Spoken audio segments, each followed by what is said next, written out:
Calvi back out there practice, it's got to be nice to see. Yeah, he skated in a regular practice, did some battling. Yeah, so I'm not sure what that all means. So we'll see where it goes. Day to day. Day to day. John, how you send Schrader back to Cleveland. Yeah. When Calvert comes back, someone else is probably going to have to go if everything stays healthy. How reassured are you by having guys like that at your disposal? Schrader looked pretty good here. Yeah. Someone else is going to look pretty good. Yeah, in talking to Schrades, we had a long conversation. You know, we talked about the numbers, we talked about everything, and before we sent him. And the last thing I said to him, I said, "This is a really good conversation. I know you're going to Cleveland. I know you don't want to go there, but the conversation we just had is a really good conversation because he's going to play.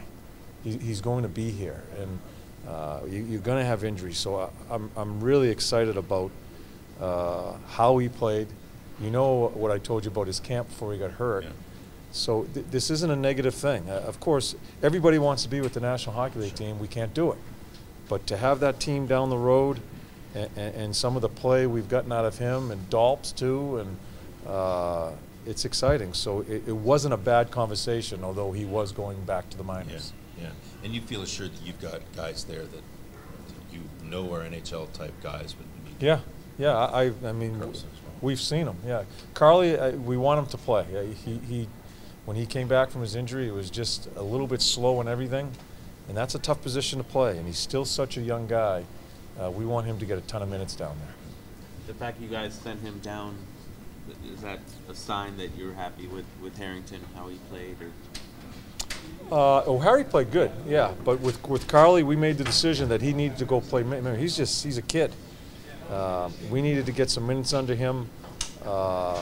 And if we had an injury, as we do, Harry was going to be that guy, not Carly. When we were playing Carly when he came back with 7D, 6 or 7 minutes, for the development of a young guy, it was the wrong thing to be doing. So we need him to go down there and play the minutes. What did you like about Harry in terms of his play? Yeah, he was involved right away, jumping up the ice, was good positionally, moved the puck, kept his game simple. Harry's an easy guy to like. He's just in that spot on the depth chart. But to go out and play against a fast team like that, his first game after not playing for a while, I thought he handled himself really well. Torts, how hard is it for him, when you talk about Korpisalo, he hasn't been playing, but he got sent down a couple times to get some real game action. Harrington's just playing in practice, and then all of a sudden, like you said, it's a lot faster when he gets into a game. How difficult of a transition is that? It's hard. It's hard, but as I've said, that's his life. He's got to figure it out because we're not going to pour him 20 minutes and 15 games in a row to get his game going. This is the spot he's at right now, by our judgment with the depth chart, and this is what I like about him. He handles it. We've asked him to work on a couple of things with Kenny as we've gone through this, and yeah, so it's kind of that chicken and the egg. We can't keep on putting him in the games to get his game going, because I think we have 6 others that deserve to be in front of him. Handle himself really well, though, Bobby, against one of the fastest teams in the league. These last couple of years where he's barely played, have you at any time thought, like, is this the right thing to do for a young player in his development and not playing? I know you have to think selfishly as the team. Yeah. Has that ever entered in, like, are we doing the right thing by this player?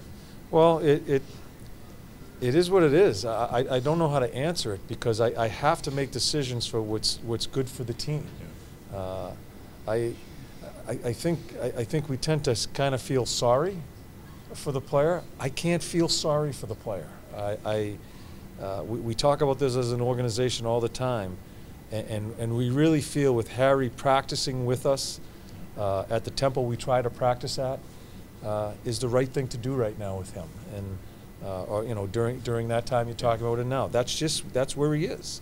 Schrades is in that spot also. Schrades has been through all his years in the National Hockey League. He's been a bubble guy, and that's just part. Like I tell him, then play better, and beat someone out. And it's there is a little bit of that, but we have to make those decisions. So I don't feel sorry for him. He's an easy guy to pull for. Yeah. But I can't get caught up in the emotions and the feelings of all that, because you have to make the decisions for what you think are the best 20 to play that game.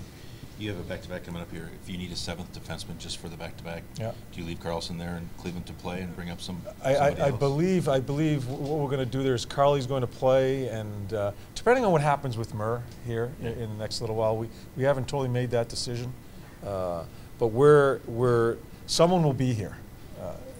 We're not going to go into the weekend games here with just 6. We'll have a 7th guy here, but we'll see how it goes with Murr as we go through the day and tomorrow. And it could be Carlson.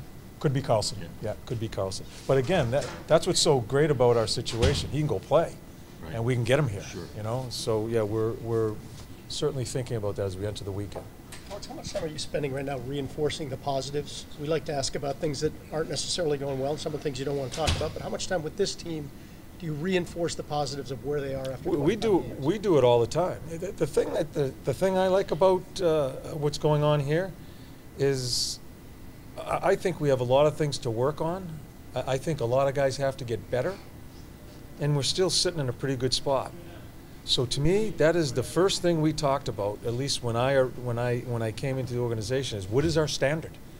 We have a higher standard right now, and that requires responsibility all the time. So in a roundabout way, to answer your question, we're always talking about how some of the good things we're doing, but we need to be better. We do, as I said before the game, we have a number of guys, key guys, that are not playing to where they should be, their standard. That's not, once we get them going and the other guys stay where they're at, hopefully, you know, we got a pretty good standard going here as far as how we're playing. So that's what, to me, it's not a negative thought in my head.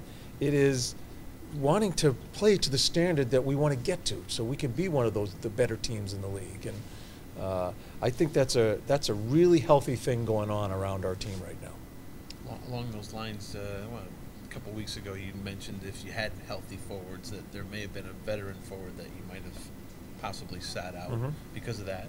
Are we still kind of at that point now? If Calvert comes back, and you know, you're asking me for my lineup. I don't know what the lineup's going to be if Calvert comes back.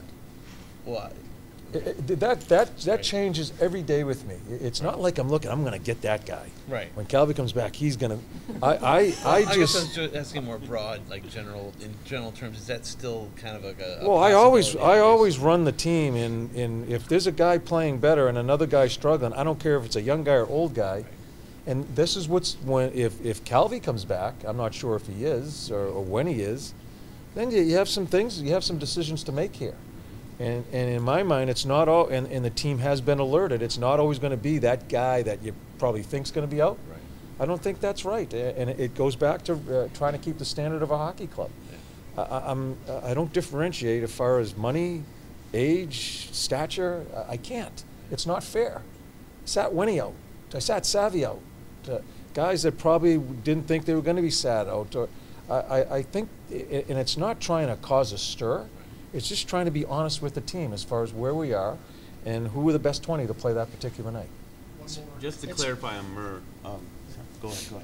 Well, it speaks a lot to that depth issue, which is Absolutely. something culturally you try to develop. Absolutely, Here and from the that's top down. that I always use it. It's healthy. It maybe guys aren't used to it here, you know. And each year, and I give the organization credit. Carlson comes in here. Luke comes in. Is playing center now. I think it's circumstances from the organization, our drafting and developing our players down in Cleveland. That's how you become a better organization. So we're not staying status quo because it's been status quo for a number of years. We're not going to do that because that's not how you work an organization and get better.